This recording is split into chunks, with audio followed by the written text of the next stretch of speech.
Bayangin ya, kita tuh kenapa menurut gua ketika kita mau memperbaiki serius sepak bola kita bisa kok 5 tahun ada progres gitu. Setiap 5 tahun. Toh juga kepemimpinan presiden aja 5 tahun. Karena emang 5 tahun itu adalah waktu yang cukup untuk memperbaiki semuanya sebenarnya. Kalau memang niat gitu. Nggak usah 2 periode atau enggak, misalkan kuota PSSI itu berapa ya, 5 tahun juga kalau nggak salah ya, pokoknya intinya jabatan 5 tahun itu sebenarnya cukup untuk merubah semuanya sebenarnya, Ran. Betul. Ketika lu satu pemimpin 5 tahun itu nggak berhasil juga merubah, berarti emang doi nggak fokus. Betul.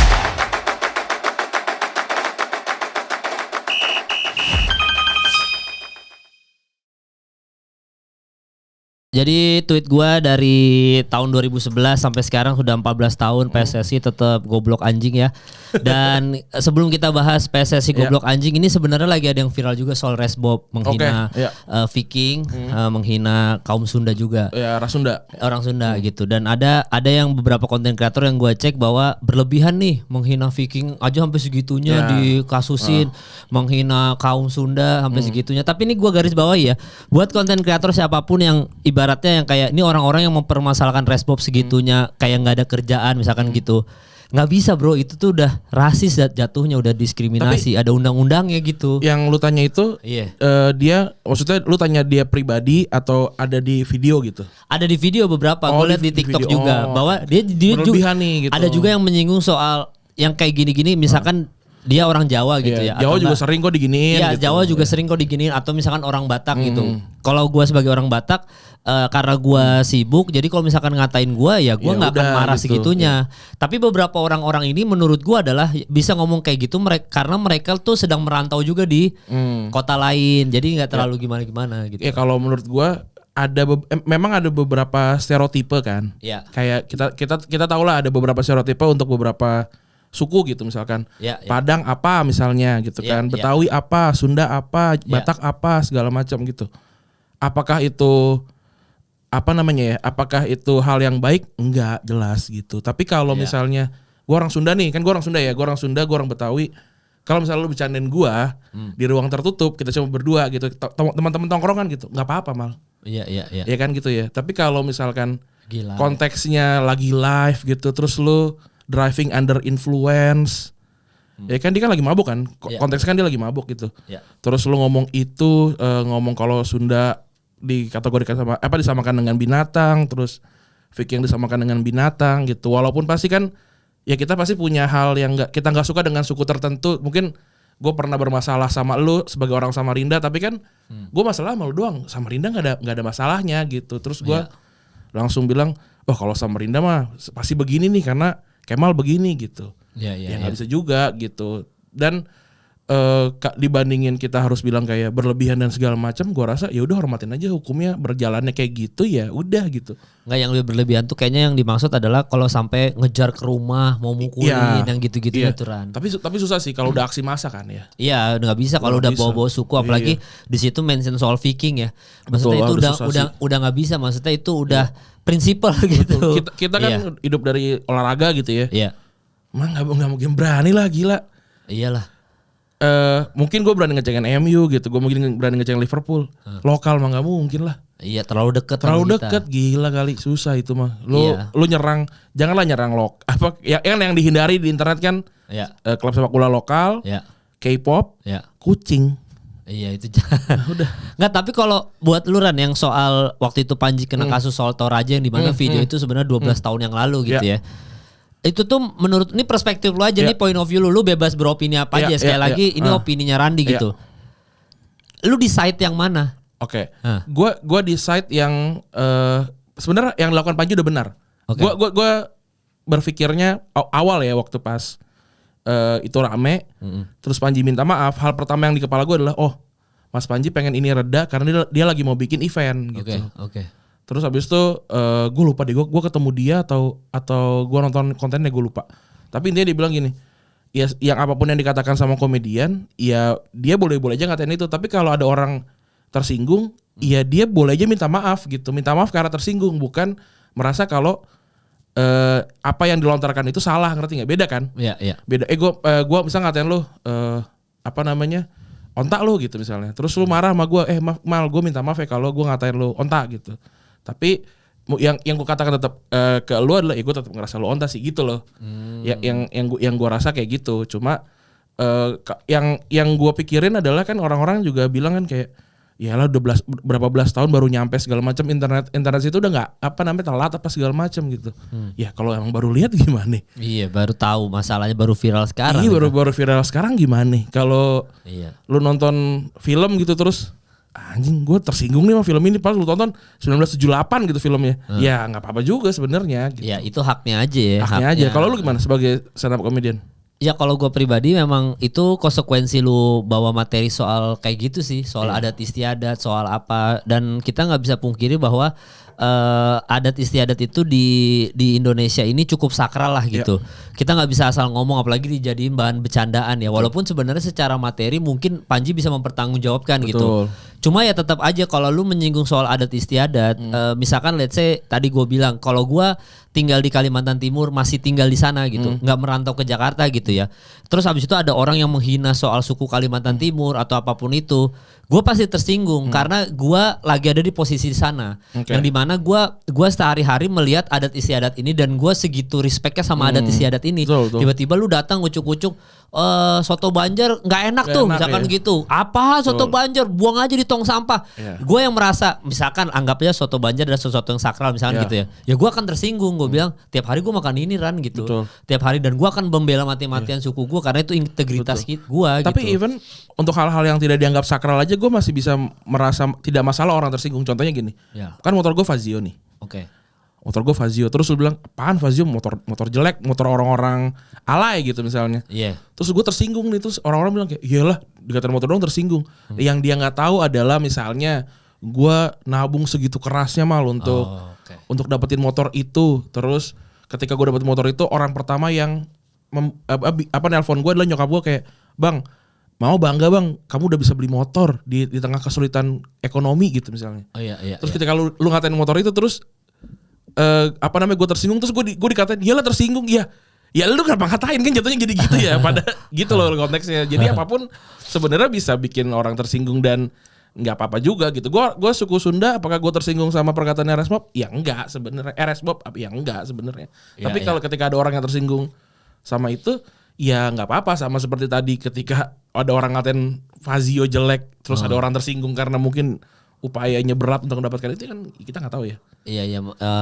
Itu masing-masing aja sebenarnya. Gitu. Kalaupun mau tersinggung silakan, kalau nggak tersinggung juga nggak apa-apa. Bahkan ketersinggungan lu aja itu bisa dibicarain lagi sama orang kan, kayak iyalah gitu dong, tersinggung dibicarain lagi, tersinggung ya gitulah. Iya, maksudnya bapernya kita tuh masih bisa di bahan bercandaan lagi sama orang lain. Betul. Emang sulit sih positioning kita mau, apalagi komedi marah, kan. Iya, mau marah salah gitu-gitu. Tapi memang konteksnya adalah bedanya Resbo sama Panji emang gak apple to apple ya, karena Panji stand up komedi kan gitu dia lucu ya, dia nyari kelucuan gitu dari situ. Kalau ini kan emang pure menghina sih kalau gue lihat. Iya, dan Panji bawa keresahan. Menurut dia resah, bukan keresahan ya, maksudnya dia merasa ini sesuatu yang bisa gue bawa dan gue mempertanyakan di atas panggung. Nggak apa-apa. Tapi kan kalau Resbob udah pasti salah lah. Jadi itu gue tidak, sekali lagi gue juga tidak membenarkan apapun aksi pemukulan atau apapun itu ya. Itu juga udah ditangkap polisi per hari ini udah ditangkap di Jawa Timur gitu. Dia di DO juga. Oh itu kayak sih. Iya, nggak, tapi kalau di DO gue masih agak gimana ya Ran, soalnya ada beberapa yang lu tau lah kasus bullying sampai ada yang pembunuhan, ada yang meninggal dunia kan, even ospek apa segala macam, nggak ada tuh berita-berita di DO, malah ini karena viral terus di DO, gue rasa nggak adil aja sih gitu. Tapi memang kalau lu nyari keadilan di dunia sih nggak akan mungkin dapet. Itulah dia. Tidak mungkin ada. Nggak akan mungkin ada. Itulah yang akan kita bahas hari ini, yaitu adalah ketidakadilan Menpora kita terhadap kok SEA Games sepak bola ini nggak ada ngepost apa-apa sih, yang emas-emas malah dipost semua nih. Iya. Nah, tapi ini sebagai konteks nih ya. Kita ada pembahasan kita hari ini soal ini doang, soal SEA Games segini. Ada tipis-tipis soal Liverpool dikit gue mau nanya lah, karena kan lagi menang lagi nih. Salah udah dikasih kesempatan lagi, udah ngobrol lah intinya, udah ngobrol. Itu dia. Gitu intinya mah semua nih komunikasi aja gitu sebenarnya. Nah ini tuh ada komunikasi yang terputus juga antara Pak Arya.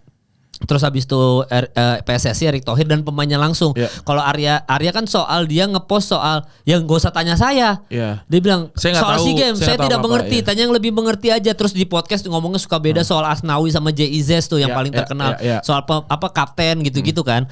Nah itu kan Asnawi sampai dia nge-tweet, sampai dia nge-post juga kayak wah nih ada yang nggak bener nih. Jadi komunikasi lah gitu. Cuma ini sebagai konteks adalah apa? SEA Games itu kita itu 2009 tuh terakhir nggak masuk yang nggak lolos fase grup tuh tahun 2009. Okay. Terus habis itu di tahun selanjutnya kita dapat medali perunggu, perak, emas juga pernah ya, gue lupa deh waktu. Pokoknya intinya ada beberapa medali gitu, ntar gue cek seadanya lah ya. Ya, dan akhirnya di sini kita nggak lolos fase grup lagi. Berarti dari 2009 nih ke 2025 nih Ran, harusnya berkembang. Kalau kasusnya Uzbekistan, mereka butuh 15 tahun untuk bisa lolos Piala Dunia, which is adalah tweet gua 14 tahun berjalan, malah kita penurunan, U23 nggak lolos, kalah Piala Dunia kita nggak lolos, terus SEA Games kita juga yang katanya mau fokus di sini gagal gitu. Gimana Ran? Coba. Ayo lo coba. Yang pertama, yang gue pengen tahu sebenarnya apa sih job desa Arya ini, Arya Sinulinga ini tuh apa sebenarnya? Kalau dia expo bang, expo yang lain kan banyak. Nah dia tuh kenapa dia mulu yang ngomong nih gitu. Dia bagiannya apa sih gitu? Gue nggak tahu nih. Gue bener pure nanya nih. Coba cek deh. Iya. Dia tuh apakah bagiannya jubir kah atau bagian expo yang ngomentarin timnas kah? Gue nggak tahu nih gitu. Iya. Nah ketika misalnya kayak dia expo yang fokusnya ngurusin timnas, Nah kenapa dia nggak ngerti SEA Games? Gue nggak tahu tuh gitu. Terus yang lucunya lagi adalah ya kalau ini kayak timnya bukan tim yang kasarannya ya, yang mewah gitu, yang disayangin sama masyarakat. Terus ketua PSSI juga nggak mau ikutan tuh, kayak sepi aja gitu. Kemarin mana bos gitu. Iya. Terakhir cuma ngepost bola yang udah bisa dibeli nih Mills. Iya elah. Jersey SEA Games masih jualan aja. Itu mah sales marketing bos. 2023 kita dapat medali emas. Berarti kan penurunannya drastis banget tuh. Tapi kan gini, perkara yang namanya progres. Buat gue sih, misalnya gini, progres itu kan dari 0 misalnya. Ke 10 tuh progres. Tapi ke minus 10 tuh juga progres. Gitu kan. Tapi kalau ditanya, loh kok minus tapi progres? Iya, yang penting kita tahu kenapa kita minus 10. Apa yang membuat kita turun dari yang tadinya 10 jadi minus 10 tuh kenapa gitu. Nah, yang sekarang gua rasa ini bisa dibilang progres pun jauh dari kata progres sebenarnya. Apa yang bisa dibanggakan dari tim yang ini gitu. Apa sih yang sebenarnya dicari? Apakah kita dikasih tahu nih tim ini harusnya apa sih, dapat emas kah? Dapat apakah gitu? Gua nggak ngerti deh. Terus kalau memang dapat emas, harusnya bukan nurunin tim terbaik ya gitu. Tim terbaiknya minus U23 kan ya maksudnya kan. Tim terbaiknya gitu. Apakah ini tim terbaik? Kalau memang levelnya tim terbaik, ya lu makan deh memang tim terbaiknya ya ini. Ketika nggak ada banyak pemain-pemain dari naturalisasi, ya emang kualitasnya ini. Even kalah lawan Filipina. Itu aduh. Pahit banget itu. Pahit banget. Tapi ya harusnya kita balik kan, even back to square one ini ya nggak bakal minus lah gitu. Ya emang harus kayak gini, timnas kita memang kayak gini gitu. Nah, tapi ini yang paling maksud gua, bayangin ya, kita Piala Asia U23 tadi gagal lolos. Piala Dunia yang dijanjikan aja kita gagal lolos. Sampai yang paling kita kan sudah bahas juga sama Bang Fu yang dia bilang, "Bang, ini mau fokus sama SEA Games." Supaya kita kan 2023 udah dapat emas biar fokus. Ini pun nggak lolos fase grup gitu. Dan kalau secara ini ya, maksudnya itu tuh kayak penurunannya tuh benar-benar, dan lu lihat kan maksud Pak Erik tuh nggak ada ngapa-ngapain sama sekali. Dia memang sebagai Menpora dia mengupload medali emas yang lain gitu. Tapi maksudnya ketua PSSI sebagai ketua PSSI mana pertanggungjawabannya gitu? Nggak ada. Itu mah nggak ada maksud. Jadi emang segitu apa ya kalau gue bilang ya, kita tuh wah ini tuh yang paling parah secara prestasi gitu. Semua gagal aja, berarti gagal total. Tapi pertanyaannya sebenarnya pertanggungjawaban apa sih yang kita minta dari dia? Apakah dia turun? Apakah dia minta maaf? Ya turun dan minta maaf. Dan harusnya turun, dia bilang kan nanti ada lagi 2027 ada pemilihan lagi, ya jangan pilih saya gitu-gitu kan yang dia ngomong kan.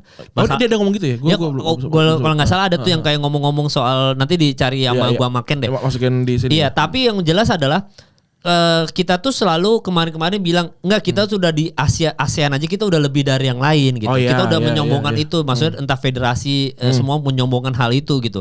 Kita udah ngejarnya Piala Dunia, bahkan beberapa pundit sepak bola enggak, kita udah Piala Dunia ngapain lagi mikirin cere-cere ini. Lah ini semua gagal ini.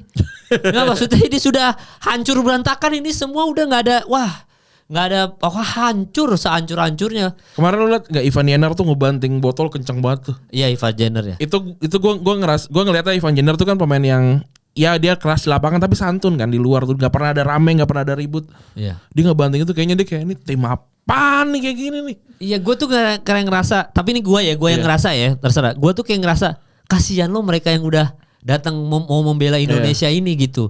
Sementara kemarin kita lihat banyak komen netizen, kok enak ya lihat JIZ main lawan Milan di Sassuolo, kayaknya senang gitu.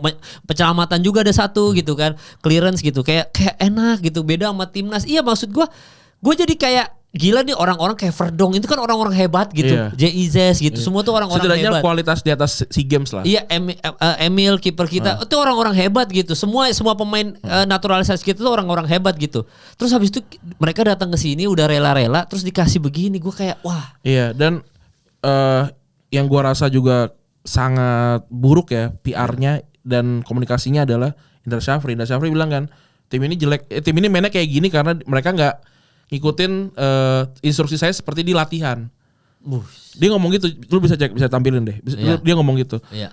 Pertanyaannya adalah seperti yang kita sering bahas juga nih kayak si Amorim gitu. Amorim nih permasalahannya adalah in game decisionnya tuh buruk banget gitu. Iya, berarti sih Indra Syafri pun juga in game decisionnya parah banget. Ketika nggak works, lu punya 90 menit gitu. Even kalau udah menit 15 lu ngerasa misalnya ya gelandang bertahan lu mainnya jelek, lu ganti aja. Lu kasih tahu statement kalau iya emang strategi gua harus diturutin, kalau enggak ya lu keluar, lu out gitu. Ini kan nggak ada. Ini nggak ada nih, dan with all due respect pada Indra Syafri yang bikin kita juara U19 ya waktu itu ya. Iya, U19. Evan Dimas. Tapi habis itu kan udah nggak ada lagi gitu. Iya. Udah nggak ada lagi gitu.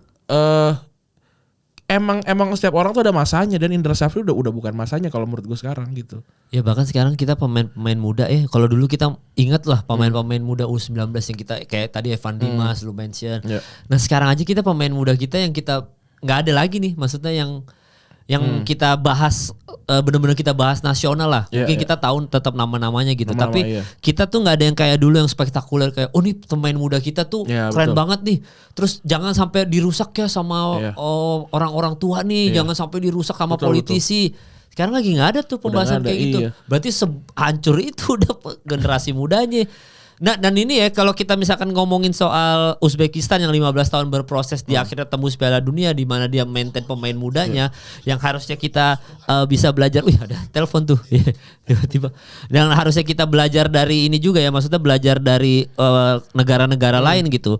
Bayangin ya, kita tuh kenapa menurut gua ketika kita mau memperbaiki serius sepak bola kita bisa kok 5 tahun ada progres gitu. Setiap 5 tahun. Toh juga kepemimpinan presiden aja 5 tahun. Karena memang 5 tahun itu adalah waktu yang cukup untuk memperbaiki semuanya sebenarnya. Kalau memang niat gitu. Nggak usah 2 periode atau enggak. Misalkan kuota PSSI itu berapa ya? 5 tahun juga kalau nggak salah ya. Pokoknya intinya jabatan 5 tahun itu sebenarnya cukup untuk merubah semuanya sebenarnya, Ran. Betul. Ketika lu satu pemimpin 5 tahun itu nggak berhasil juga merubah, berarti emang doi nggak fokus. Betul. Iya, karena buktinya Uzbekistan butuh 3 periode 5 tahun sampai akhirnya berhasil kan. Betul. Ya kita udah jalan nih dari 2011 gua nge-tweet itu sampai sekarang 2025. Nggak ada perubahan. Nggak ada perubahan, malah makin anjlok. Lagian juga kayak misalnya lu minum susu nih, sarapan pagi minum susu terus susunya tumpah di bawah gitu, tumpah. Instead of lu ngepel, lu bersihin tuh susunya, lu beli karpet tuh tutupin. Karpet Persia yang paling mahal, lu tutup. Bagus rumah lu. Tetap bagus. Bagus. Tapi beberapa hari kemudian lu nyium kayak, ini bau busuk apa ya? Ini apa nih? Ini apa ya? Bau apa ya? Lama-lama rumah lu makin banyak lalat dan segala macam gitu. Terus lu baru inget, oh iya, waktu itu gue minum susu, terus susunya tumpah, nggak gua lap, malah gue beliin karpet. Gue dilihat cantik sekali karpetnya gitu. Tapi pas karpetnya dibuka, udah busuk gitu. Iya, udah hancur. Udah hancur. Nah, itu yang terjadi gitu. Ketika ada masalah, bukan dirapihin, malah ditutup aja gitu kayak kualitas pemainnya jelek nih. Ya udah deh, kita naturalisasi gitu. Ya tapi naturalisasi boleh, beli karpet boleh. Tapi kan itunya harus disapu dulu, dipel dulu gitu. Ya makanya gue benci banget kalau ada komentar percaya proses, percaya progres, tai lah ngomong kayak gitu, tai. Gue percaya progres, gue percaya proses kalau ada. Kalau ada, ini kita stagnan di tempat gitu. Mau siapapun pemimpinnya, mau siapapun yang mengendarain ini, gagal aja semuanya. Betul. Nggak ada apa ya, dan ini tuh kayak gimana ya? Maksudnya tuh kita tuh kan secara pendidikan tuh adalah listnya lah, Indonesia tuh nomor berapa lah yang secara banyak orang gobloknya di Indonesia, termasuk kita berdua ya. Ren, ya. Karena ya udah, maksudnya banyak lah, ada websitenya yang udah bikin listnya ini orang tergoblok di seluruh dunia siapa aja, ada Indonesia termasuk 10 besar lah di situ intinya. Secara pendidikan mungkin per ASEAN atau apa gitu, IQ atau apa segala macam. Jadi menurut gua adalah emang sevalid itu bahwa kita semua nih, termasuk lu dan gua, segoblok itu kita gitu. Bener. Kita segitu gampangnya diperalat sama mereka, dan kita emang apa ya, kayak emang goblok aja. Terus kita kayak kayaknya hidup di Indonesia tuh yang penting makan, meninggal, masuk surga aja bang. Mungkin kalau menurut gua lebih tepatnya kita tuh pemaaf sekali. Oh iya. Lebih ke ya deh nggak apa-apa deh. Dan husnuzon gitu. Ya mungkin dia lagi berusaha dan segala macam. Tapi gua mau gimana pun ya gua nggak bisa nyalain pemain sih. Ya gue juga nggak bisa. Gue nggak bisa nyalain pemain sih, karena ya pemain ini ya hanya disusun gitu, hanya diminta untuk melakukan ini dan segala macam. Kalau briefnya kurang bagus dan segala macam ya nggak bisa disalahin gitu. Iya. Emang kalau kualitasnya cuma segitu terus mau apa lagi? Iya. Nggak bisa juga gitu. Nggak bisa juga. Dan ini buat semua yang waktu itu ngebelain soal, ini pemain timnas layak dikasih Rolex. Tuh coba tuh yang skateboard tuh dapat emas tuh, skateboard, apalagi tuh renang ya, kalau nggak salah renang juga dapat emas. Mana Rolex ya? Katanya cuma dikasih uang cash aja. Iya, kan gue megang satu media lah, media musik gitu ya. Oh siap. Terus gue posting karena kan media musik dan lifestyle ya. Iya. Gue posting si skateboard dapat emas ya iya. Ceweknya juga dapat perak. Dapat perak, iya, betul. Iya. Terus isi komennya gitu sama, Rolexnya mana segala macam gitu-gitu. Yang ya walaupun apakah apple to apple gitu ya, dapat SEA Games atau menang round 3 segala macam, ya mungkin tidak apple to apple, tapi maksudnya yang dapat ini karena exposure-nya yang lebih besar ya gitu. Yang yang lebih mudah kelihatan jadi lebih baik ya gitu. Kelihatan lo jadi lebih care ya gitu. Iya. Harusnya kan gak gitu. Kelihatan lebih ada exposure ya. Iya, kayak gitu. Harusnya kan gak gitu. Dan jadinya malah kita ngomong gini ntar malah kayak ya betul nggak menghargai para pemain. Kagak, bukan masalah pemainnya. Iya. Dan gue paling kesel apa? Kita di komentar apa? Iri mulu lu soal Rolex. Bukan masalah iri, maksudnya ya itu adalah konsekuensi ketika lu memberikan Rolex kepada pemain timnas ini. Dan kalau misalkan gue mempertanyakan soal kok si A nggak dapat nih, padahal medali emas nih, si B kok nggak dapat Rolex, apa kek dikasih apa kek? Ya akhirnya mempertanyakan dong. Betul. Berarti kan ketimpangannya jelas dipampang nyata lah gitu. Betul. Ini timpang loh gitu. Tapi juga nggak bisa nyalahin kayak ya orang mau ngasih hadiah kemanapun bebas gitu. Ya itu terserah kan, sama gitu. Kayak kita minggu lalu bahas donasi, Pak Prabowo mau ngasih donasi bebas ke Aceh aja, gitu. Terserah ke Sumatera, memang bebas. Tapi masyarakat juga jadi bebas kayak untuk mengomentarin itu. Ya, makanya kan gue bilang kita jadi bebas komentarin Rolexnya mana untuk si A, untuk Bastral mana nih Rolexnya, untuk yang renang mana nih Rolexnya gitu. Itu ya juga kan wajar. Yang apa? Iya. Bukan ski air ya, gue lupa juga dapat tuh kan. Iya pokoknya yang gue ingat banyak kok, ada beberapa emas kita unggul dari Vietnam apa udah. Per hari ini kita tag ya. Iya per hari ini aja kalau nggak salah renang tuh 9 yang masuk final kan. Iya pokoknya renang udah dapat emas tuh. Iya. Udah ada tadi gue lihat dari Pak Erik ya soalnya. Soalnya Pak Erik lumayan aktif tuh sebagai Menpora. Nah jadi kan akhirnya gue mempertanyakan lagi, apa jangan-jangan jadi Menpora supaya kalau gagal ya gue ngepost yang lain aja. Bisa jadi olahraga lain aja gitu kan. Selama Pak Erik belum bilang enggak sih, ya kita bebas untuk menginterpretasikannya jadinya. Iya makanya. Jadi ya kayak gitu-gitulah. Intinya kalau misalkan kalian itu ya kita sebagai fans sepak bola, kita emang sebodoh itu. Tapi kita semua. Dua bulan nih kalau nggak salah ya. Ini kita belum punya pelatih ya. Iya tapi tadi gue baca di Google udah mulai ada titik terang pelatihnya siapa. Belum dibocorin memang siapa gitu. Tapi udah ada titik terang lah. Karena kan tadinya Timur Kapaze yang kesini kan. AFF kan dari tinggal berapa minggu lagi kan? Aduh kalau percaya lagi begitu. Iya maksudnya kan berarti kan kita AFF gak punya pelatih gitu kan maksudnya. Gak punya, iya. Artinya ketika AFF udah mau mulai kita belum punya pelatih, sedangkan sudah dari 2 bulan lalu kita gak punya pelatih. Artinya memang plannya gak ada. Gitu aja. Dan siapapun itu maksudnya mau yang latih kita Paolo Maldini atau Ancelotti tetap aja kalah ya. Kalau besok juara harus main di suatu kompetisi terus besoknya kemarinnya baru ada pelatihnya, mau sejago apapun ya nggak bisa juara. Kalaupun juara ya berarti kan luck aja. Iya, faktor luck aja. Iya. Makanya kita apalagi ngomongin AFF yang udah beberapa pundit sepak bola bilang nggak usah lah, nggak penting AFF gitu. Ya tapi ya udahlah, intinya sebagai timnas kita sebagai fans timnas ya udah mau. Tapi gue harus akuin gue nggak ngikutin berita timnas sama sekali sampai akhirnya kemarin kita nggak lolos. Nggak lolos SEA Games itu. Iya, nggak lolos fase grup. Gue baru mulai ngulik. Segitunya kita nggak lolos timnas ya gitu. Iya, fase grup. Nggak lolos fase grup. Iya. Yang dimana kita mendamba-dambakan Piala Dunia udah depan mata nih gitu kan. Harusnya kan gampang nih. Betul. Lolos Piala Asia udah 2025 kalau nggak salah kita cuma menang 2 atau 3 kali gitu. Gila itu. Udah nggak bisa. Pokoknya intinya Pak Erik udah pertanggungjawabannya aja. Kalau gue sih capek ya setiap kali mau Nurdin Halid, mau kita Pak Edi, mau kita siapa lagi sih habis Pak Edi, Iwan Bule gitu. Kita selalu menuntut mereka mundur gitu. Betul. Sampai sekarang harapan kita satu-satunya juga Pak Erik juga akhirnya keluarlah dari mulut gue bahwa kayaknya Pak Erik harus mundur. Jadi kayaknya emang ya siapapun mau lu juga Ran misalkan gue percaya nih Randi jadi ketua PSSI, kagak lu juga nanti suatu hari karena itu tadi lu bilang susunya itu udah nggak dibenerin dulu nih busuknya hancur aja udah. Tapi kalau siapapun yang menggantikan Pak Erik gitu ya, harapannya sih memang lu tuh suka banget sama sepak bola udah. Tapi kalau mantan pemain jadi ketua PSSI bisa? Gak apa-apa. Menurut lu bisa? Belum dicoba kan? Gue nggak tahu ya berapa. Ya selama yang gua ngikutin bola sih gue belum pernah lihat ada pemain yang bisa masuk jadi ketua PSSI ya. Tapi gue berharap banget gitu. Iya. Setidaknya lu suka sama sepak bola deh gitu. Karena nih yang satu ini kelihatannya lebih suka politik sih dibanding sepak bola gitu.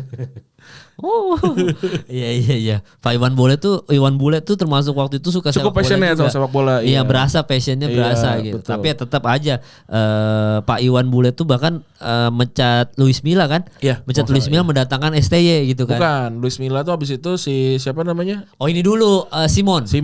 Iya, Simon betul. Baru ke STY. Jadi di eranya Iwan Bule tuh. Gitu ya. Jadi buat kalian semua ya udahlah, gue kadang-kadang juga sama Bang Fu aja berapa kali mention tuh capek juga ngomongin timnas. Tadinya gue juga udah gak merhatiin, tiba-tiba gak lolos fase grup. Iya sama. Jadi gatel sendiri kayak. Iya. Kok bisa lagi? Expectation very low, tapi not this low gitu maksudnya. Iya. Bahkan itu aja FIBA 3x3 kita yang cewek basket dapat emas kan cewek. Iya, dan itu nggak ada liganya loh. Jadi maksudnya banyak banget yang komen kayak gini. Kok bisa sih cewek nggak ada liganya nih Indonesia basketnya? Iya. Kok juara emas? Itu aja kan mempertanyakan kan. Berarti kan sebenarnya ada yang bilang, berarti kita nggak butuh liga dong untuk kita bisa berprestasi di luar. Nggak juga sih. Iya, walaupun itu logical fallacy sih. Tapi iya. Itu kan jadinya kritik banget gitu, kritik besar. Lu tau gak beberapa pemain timnas Indonesia yang perempuan itu main di Maladewa, di Liga Maladewa, kan di sini gak ada liganya. Iya benar.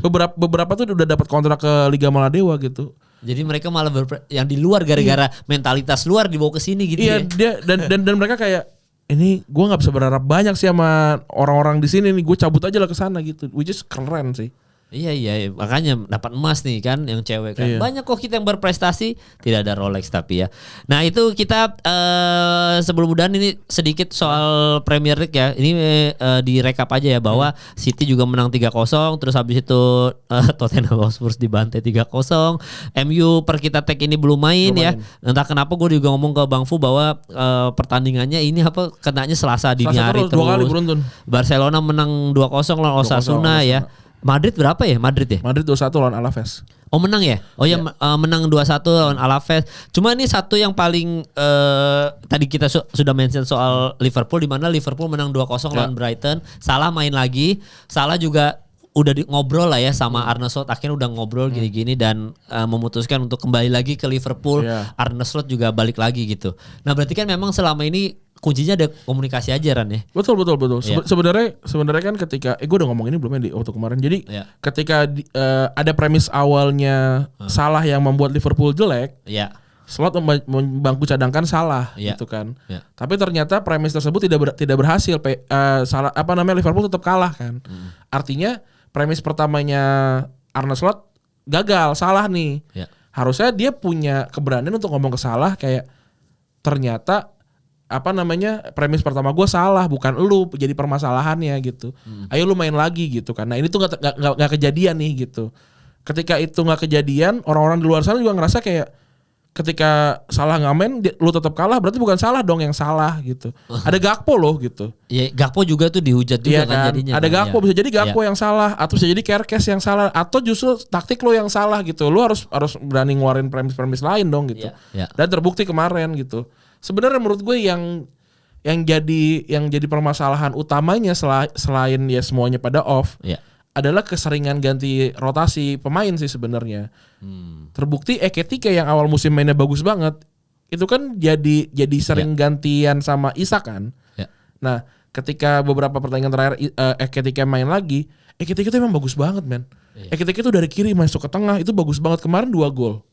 Dan dua-duanya tipikal striker yang oke banget. Satu gue lupa dari operan siapa, yang kedua dari corner yang dia ngambil dari tiang jauh, itu brilian banget sih. Iya, jadi si gol Ekitike itu dari Muhammad Salah, 1 asisnya. Itu dari corner. Terus habis itu ya dari sama Joe Gomez. Oh iya, dari Joe Gomez. Iya, dari Joe Gomez yang pertama ya, gol menit pertama ya. Iya, itu second ball kalau salah Joe Gomez itu. Iya, jadi Joe Gomez di menit 26 langsung digantikan kan sama Salah kan. Nah, udah di situ ternyata begitu komunikasi lancar semua. Chiesa pun main kan akhirnya gantiin Szoboszlai kan. Ketika semuanya lancar, bisa loh mereka menang gitu. Ya walaupun lawannya juga kan siapa? Iya, Brighton. Iya, Brighton lagi jelek soalnya. Iya, kalau Brighton musim lalu baru kita pertanyakan. Sebenarnya pertandingan terbaik di pekan kemarin adalah derby Tyneside. Newcastle lawan Sunderland, itu bagus banget tuh pertandingan. Oh iya. Itu lu nonton ini gak sih Sunderland Till I Die? Oh, ini yang di Prime Video ya? Di Netflix. Oh iya, di Netflix ya. Jadi baru gue 2 episode tuh gua. Itu seru banget. Tapi bagus tuh ya. Itu 4 season kalau nggak salah. Jadi intinya waktu di musim pertamanya si Sunderland Till I Die itu, si Sunderland emang lagi bagus-bagusnya. Kemudian dapatlah kontrak dari Netflix nih gitu. Harapannya musim itu main bagus, seriesnya bagus gitu kan. Ternyata mereka degradasi. Makin rame seriesnya. Episode season keduanya, oke lah dengan level segede gini, Sunderland akan mudah banget main di Championship kan. Pasti akan bagus nih season ini nih. Maka kerjasama lagi sama Netflix. Yang kejadian Sunderland degradasi lagi. Wah, itu seru banget. Jadi kayak Drive to Survive gitu ya? Iya, kayak Drive to Survive kurang lebihnya. Nah, yang sekarang pas kemarin gue juga sempat nge-tweet tadi. Gue bilang, gila lu bayangin aja ini adalah derby Tyneside pertama mungkin dalam beberapa tahun terakhir di liga. Ketika yang satu ini berdarah-darah di divisi bawah, yang satu Newcastle ini tiba-tiba jadi super kaya kan, dibeli sama Arab, terus dia juara FA kan, nggak salah yang kemarin FA apa Carabao sih musim lalu tuh juara kan. Newcastle. Iya. Dia juara gitu kan, terus ketemu untuk pertama kalinya, terus Newcastle mau pamer punya striker lagi bagus-bagusnya. Nah, mainlah di sini seorang penulis skenario. Striker lagi bagus-bagusnya ini dia bikin gol bunuh diri. Wah, gila itu. Kemarin Walter Mahdi tuh gol bunuh diri, golnya bagus lagi. Gue sundulan gitu ke belakang.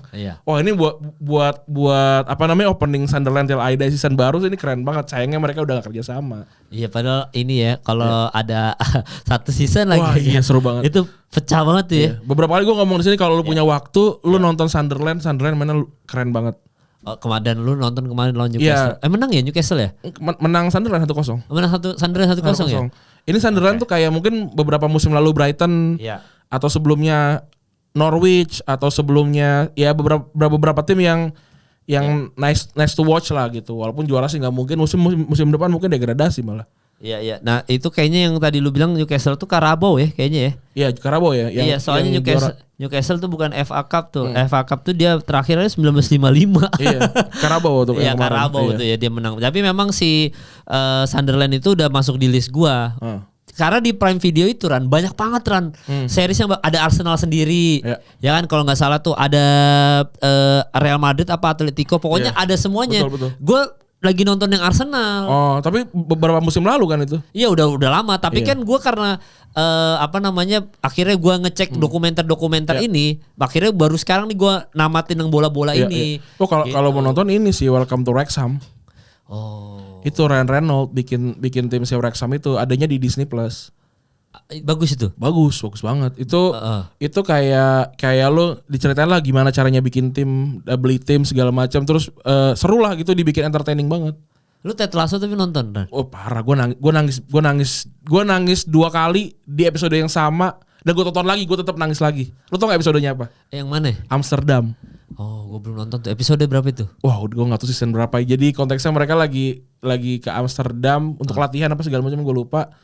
Terus di sana terjadi keseruan di sana gitu. Wah, itu gue nangis itu nangis terharu gitu. Nah, berarti kalau yang berhubungan sama dokumenter sama series, kasih 5 saran ke gue deh. Kan Sunderland tadi 1. Sunderland Till Terus si Ted Lasso gue emang lagi ongoing, lagi mau nonton. Iya, enggak apa-apa. Ted Lasso itu konteksnya tim ini ya, tim bohongan ya. Iya. Yang menggantikan Sunderland kalau nggak salah tuh di liga itu tuh. Terus apa tadi lu bilang yang si Ryan Reynolds? Itu termasuk nggak? Ya boleh. Welcome to Wrexham. Terus English Game. English Game tuh ceritanya English Game tuh apa ya? Gimana ya? Tahun 1800-an. Pertandingan sepak bola klub sepak bola tuh baru awal banget nih. Nontonnya di Netflix kayaknya. Oh, Netflix juga tuh. English Game. Oh, yang dari bola 4 episode ya? 4 apa 5 episode ya? Iya, tahu gue. Yang pada akhirnya tim itu salah satunya jadi Blackburn. Iya, bolanya masih coklat kan ceritanya kan. Itu seru banget. Itu seru banget. English Game. Tahu gua. English Game. Terus yang gue suka lagi yang baru-baru banget itu Captain of the World. Captain of the World. Oh, ini siapa? Messi? Itu interview semua kapten Piala Dunia 2022. Oh, ternyata itu bagus ya. Iya, itu opening di depannya kapten ini kaptennya Denmark siapa yang main di Milan? Ini siapa? Aduh. Aduh. Ya tahu back nomor 33. Simon Kjær. Di depan itu di openingnya. Astagfirullah, Simon Kjær. Itu seru banget.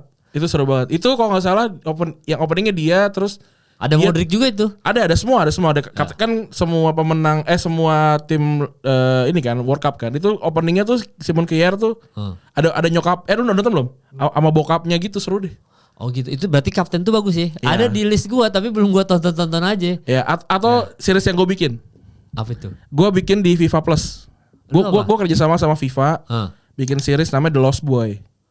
Oh, The Lost Boy itu nontonnya di FIFA Plus. FIFA Plus namanya. Iya. Oke. Nah, di situ tuh gua interview. Jadi intinya The Lost Boy itu adalah gua ngomongin pemain-pemain Indonesia yang meant to be besar, tapi ternyata nggak jadi gitu. Contohnya siapa? Rocky Putirai. Gua menginterview Rocky Putirai tentang gua ngebedah gol dia ke AC Milan. Terus permasalahan kaki kiri dan kaki kanannya beda sepatunya tuh gue juga cerita itu. Terus sebenarnya ada yang nggak dinaikin ceritanya tuh gue ngomongin setan lah sama dia tapi nggak bisa naik itu karena nggak nyambung aja. Karena nggak nyambung. Okay. Itu setan ini apa? Lu cerita ke gue boleh nggak?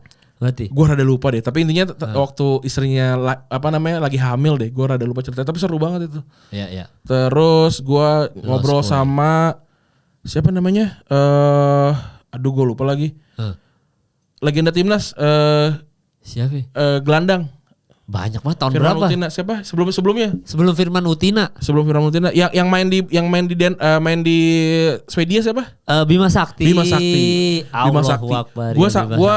Gue berangkat ke rumahnya dia di Pekanbaru. Iya.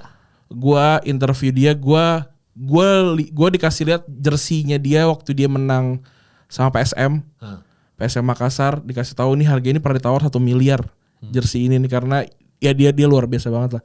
Diceritain gimana dia abis dari Primavera terus ditawarin main ke Swedia, dia di-tackle sama kapten timnas Swedia. Dia ceritain segala macam, terus keputusan dia untuk pulang dan segala macam. Wah, seru banget itu. Wah, FIFA Plus sih. Iya. Baru tahu gue tuh The Lost Boy. Betul, mana hati Lestusen kalau nggak salah gue juga interview dia. Oke. Sama Samsir Alam, gue interview Samsir Alam. Ada Samsir Alam tuh ya? Ada, gue interview Samsir Alam. Samsir Alam lu interview apa? Ya gimana ceritanya lu dari apa namanya legend, dari calon prodigi sampai kayak sekarang gitu. Oh, berarti penurunan ceritanya. Iya. Iya kan semuanya kan tentang penurunan kan, tentang yang tadinya gede banget. The Lost Boy. The Lost Boy kan. Iya juga ya. Terus yang paling berkesan dari lu semua cerita itu siapa? Paling berkesan di lu? Gue kayaknya mana hati Lestusen deh. Iya. Siapa yang ke Belgia? Hah, ke Belgia? Main di Belgia di apa? Alvin Tosalamoni, kok mana hati sih? Oh, iya. Alvin Tosalamoni. Gua sampai interview ke Tulehu. Oke. Gua interview ke Tulehu dan gua ketemu sama Kakak Sani. Kakak Sani ini adalah orang yang nanti dipotret sama Chico Jericho yang apa beta Cahaya dari Timur Beta Maluku. Ya, itu cerita tentang kakak Sani. Terus gue ketemu di sana, gue ini gue merinding sih. Jadi gue datang ke apa namanya, ke Tulehu. Tulehu itu tuh bisa dibilang kayak Brazilnya Indonesia gitu loh. Oke. Kampung sepak bola gitu. Iya. Bersama kakak Imran Nahumaruri. Nah, gue kesana, nah gue ngobrol lah tentang Alvin Tosalamoni sama si kakak Sani ini. Di bayangan gue, beliau udah meninggal BTW beberapa tahun lalu. Iya. Di bayangan gue ngelihat ada mata seorang pria yang kehilangan mimpinya tentang sepak bola gitu loh. Karena dia tadinya mantan pemain sepak bola juga tapi gagal si kakak Saninya ini. Terus dia berharap anak-anak di bawahnya dia tuh jadi atlet sepak bola juga. Jadi waktu gue kesana tuh dia lagi ngelatih anak-anak kecil. Wah gila, itu seru banget. Terus sepanjang kampung tuh gue ke Tulehu, hampir semua lapangan ada yang main bola segala macam dan jago-jago semua. Nah terus gue ada satu momen tuh gue keluar dari kampung itu mau makan kan. Terus gue lagi ngobrol-ngobrol sama apa namanya kakak Imran, sama Aun segala macam. Kayak sebenarnya siapa sih yang paling jago di sini gitu? Karena kan kalau yang paling sukses mungkin kakak Imran. Iya. Juara sama Persija kan. Iya. Kata kakak Imran, ada nih si ini gitu. Ini jago banget dicerita gini. Anak kecil apa? Udah pernah main sekian timnas. Oh, gitu. udah dewasa, tapi ya udah nggak happen gitu. Jago banget ya segala macam sih. Terus Aun juga memvalidasi, iya gue tahu tuh nama itu dan segala macam. Kita keluar nih dari Gapura, terus kakak Imran bilang, nah itu orangnya lagi di luar, lagi makan durian gitu. Wah itu surreal banget tuh. Oke. Gila itu paling berkesan dari itu semua berkesan episode dari semuanya. Tapi yang jadi masalah sebenarnya kenapa seriesnya menurut gua nggak bisa bikin selevelnya Netflix, jauh lah sama Netflix. Oke. Karena kita nggak punya dokumentasi yang bagus. Gua nggak bisa nyari golnya. Terus kayak misalkan apa namanya pertandingan liga gitu. Gua ke Antv dan segala macam udah kagak ada. Udah nggak ada ya? Dokumentasinya udah susah banget gitu. Pun kalau ada di YouTube dengan yang buram dan segala macam gitu. Tapi lu tampilin tetap. Buram itu. Perizinan susah. Apa namanya kan ini izinnya ke siapa nih gitu. Ya. Itulah seru banget. Anjir, jangan lupa tuh FIFA Plus, berarti download aplikasi tuh ya. Kayaknya di website ada deh FIFA Plus. Oh, jadi langsung website aja, bukan ini ya. Iya. Wah, gue pengen nonton. Tadi tuh yang list tadi tuh dicatat aja tuh teman-teman ya buat kayaknya yang lagi nonton sekarang pencinta sepak bola mah udah mungkin pasti udah pada nonton. Udah pada nonton. Tapi kalau lu belum pernah nonton Ted Lasso sih harus pertama kali lu tonton sih. Ya, kalau Ted Lasso mah udah itu mah semua orang udah Ted Lasso nih. Itu menang kayak Grammy-nya gitu kan. Iya, biasanya tuh kalau yang ada Emmy atau enggak Golden Globe yang ada seri-series gitu. Iya, kan. seriesnya Inggris tapi kalau nggak salah dia menangnya kan. Ya, menang Ted Lasso ya. Jadi itu jangan lupa ditonton teman-teman. Dan juga buat fans Arsenal, kayaknya selamat tuh udah menang krusial juga, menang ini ya, dramatis lah ya. Muslera itu. Nggak tahu, mungkin fans Arsenal bisa komen di bawah. Ya. Itu menang dramatis atau hampir seri. Kan beda. Soalnya menurut gue mainnya gak bagus. Iya, makanya ending-endingnya 90 plus 4 apa? Gue khawatirnya udah mulai shaky, jadi main gak bagus. Terus hasilnya tadinya harusnya menang banyak, jadi menang hampir menang. Iya. Terus jadinya kalah gitu. Iya, malah Chelsea-nya yang menjanjikan dengan 2-0 menang Gue Everton. gak nonton tuh, seru ya? Iya, ya seru aja 2-0. Makanya nanti buat fansnya Arsenal sebenarnya ini sesuatu yang bagus ya, bahwa mereka bisa, walaupun tadi Randy soal jelek mainnya tapi bisa comeback lah gitu. Iya. Bisa comeback. Gue pengen Arsenal juara. Iya, gue tetap juga City. Arsenal. Oh gitu. Iya, udah kebanyakan City. Ya, menang lagi dia. Iya. 3-0 apa? Iya. Menang bagus lagi. Bagus lagi menang 3. Iya, lo menang 3-0 lawan Crystal Palace. Iya. Wah, udah Crystal Palace mah gara-gara kalah sama MU, udah turun. Iya. Tapi kan kalau nggak salah ada penalti juga kan, yang si Savinho itu kan penalti kan. Si Haaland yang terakhir. Ya jadi Haaland penalti sekali. Habis itu Foden 69. Haaland 89, Foden 69. Iya. Penalti sekali. Jadi gitu ya buat teman-teman episode kali ini. Jadi MVP, biasanya ada MVP untuk sebelum udahan lu. Ini nggak ada Bang Fuji, ini nggak ada punchline kayaknya ya. Tapi MVP lu siapa? Kalau semua liga berarti mau Barcelona mau siapapun boleh MVP lu siapa? MVP gua Ya. Siapa ya yang Rodrigo gua. Oh, kenapa tuh? Setelah 20 sekian Aslinya pertandingan. gol ya? Iya, goal drought. Kemarin lawan City dia golin, kemarin lawan Alaves dia golin juga. Oh, itu ya. Kalau gue MVP gue El Capitano, Jesus, Sassuolo. Udah paling lawan Milan respect, jaga Kapten Amerika, Pulisic. Iya. 2 sama ya? 2 sama skornya. Itu gue udah Jesus main, kan gue nonton tayangan ulangan kan gara-gara itu kan. Terus lawan Milan, apalagi kan Jesus diincar sama AC Milan kan sekarang. Katanya tuh kemarin decision choice-nya tuh kemarin tuh. Iya, dan katanya makin santernya makin gencar nih AC Milannya nih. Wah, udah pokoknya gue buat El Capitano kita Jesus. Tapi gue terakhir nih untuk menutup. Iya. Jesus pindah ke AC Milan tapi minute mainnya berkurang ya. Atau tetap di Sassuolo tapi ya Sassuolo gitu, kita nggak pernah punya kesempatan punya pemain timnas main di AC Milan. Lu gimana? Menurut lu yang mana? Itu berarti nanti gue tanya ke lu juga ya? Iya boleh. Sebenarnya kita nggak bisa pungkiri bahwa misalkan kasusnya adalah AC Milan itu sama seperti Manchester United sebenarnya, di mana medianya itu keras banget. Dalam tanda kutip medianya ini bisa ngerusak mental pemain. Kita dulu punya De Ketelaere aja yang paling deket deh, De Ketelaere. Terus begitu pindah Atalanta gacornya luar biasa kan. Terus habis itu nggak usah jauh-jauh deh, Thiaw Newcastle United sekarang gacor di sana gitu. Ya kalau Tonali mah udah pasti kayak gitu-gitu aja ya. Terus habis itu gue lupa dulu tuh ada kayak semacam golden boy juga. Gue lupa dari Swedia apa dari Denmark gitu ya. Ini pemain tuh jago banget gitu. Jago banget. Pokoknya nomor 15 gue lupa. Gondrong. Pasti ingat deh kalian deh. Langsung mention aja di bawah. Gue lupa namanya siapa. Striker. Sayap. Dia main di sayap. Kayak dulu kan misalkan ada Bojan Krkic tuh. Nah, dia sama persis tuh kayak gitu tuh. Coba gue lupa namanya berapa? Siapa? 5 tahun 10 tahun lalu. Enggak, sebelum Scudetto tuh 2021 ya. Scudetto 2021. Kalau nggak salah itu sebelum itu. Jadi sebelum Ibra datang. Dan itu eranya gue lupa nomor 8 abis itu pindah Valencia atau siapa gitu. Gue dulu idola gue tuh. Ini saya kira zaman-zaman Baka sama Adriano ya? Apanya sih dia? Iya. Enggak. Dia udah kesinian tuh, kesinian. Siapa waktu itu nomor 8 gue lupa sih, nomor 8 kita tuh AC Milan tuh. Waktu itu gacor, akhirnya pindah tuh ke Spanyol gitu. Nah, itu satu orang itu tuh bagus banget Ran. Tapi karena medianya gila-gilaan, akhirnya makin lama makin hilang. Nah, balik lagi. Siapa penasaran gue? Ada, gue lupa. Siapa? Halilovic dari Barcelona. Bukan Halilovic, tahu gue tahu. Pokoknya kalau nggak gagal masuk Milan. Kalau nggak Denmark, pokoknya Swedia, pokoknya antara dua itu gue lupa tuh. Dia nomor 15 tuh, kalau nggak salah tuh. Pokoknya kan coba cek nomor 8 tuh, ada nomor 8 AC Milan. Nomor 8 AC Milan di era itu dia. Waktu itu ada tuh, gue lupa namanya siapa. Mukanya gue kebayang apa Saso nggak yang si nomor 8 itu ya. Dia Suso. Nah, Suso di era Suso dia main. Di era Suso dia ada tuh. Nah, itu tuh jago banget Ran. Tapi karena medianya gila-gilaan hilang. Nah, balik lagi ke Jesus. Menurut gua kalau misalkan Jesus ini mentalnya kuat, nggak apa-apa dia masuk ke Milan. Kalau gua lebih baik Jesus main di tim kayak Sassuolo atau nggak tim yang kayak gini, tapi menit mainnya banyak. Kalau gua pribadi itu. Kalau gua lebih baik dia main di AC Milan karena kalau premisnya kayak lu tadi soal takutnya soal media gitu. Iya.